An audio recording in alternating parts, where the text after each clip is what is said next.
Because what happens in a distortional paradigm, it creates paradigmatic conditioning, where your thoughts, feelings, and your body responds to the specific entrained thoughts and feelings that are associated with the information related to the paradigm. What the paradigm says will or won't happen if you stay or leave. If you stay, you're saved, and if you leave, you're not. Right? You become a member of the heathens versus the saved, the liberated, the chosen, etc. This is a conditioning. And it's to reinforce a sense of insecurity, right? We don't feel special, wanted, or needed, but the group makes us feel that way, makes us feel special, wanted, needed, and in fact makes us feel that we are better or beyond people, better or beyond things. And so we have to be very careful. You have to look very carefully at the paradigm itself. The paradigm will actually tell you everything you need to know about how it's going to shape you. You simply need to look very carefully and observe the dynamics of the group members. You simply need to look carefully and observe the information itself in order to understand.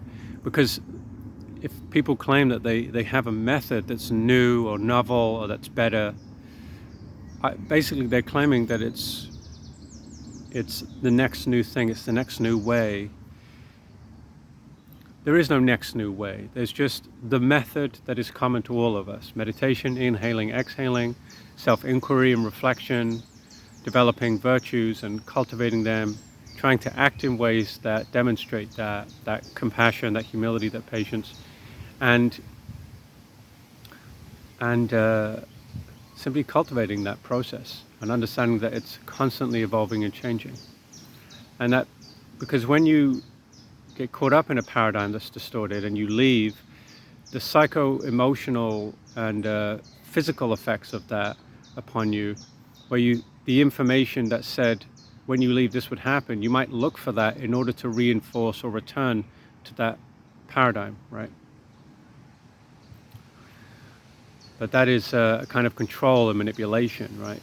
Where your own evolution has been supplanted by control mechanisms, and you falsely correlate various experiences as being indicative of, oh, they said this would happen and it did, and therefore it means.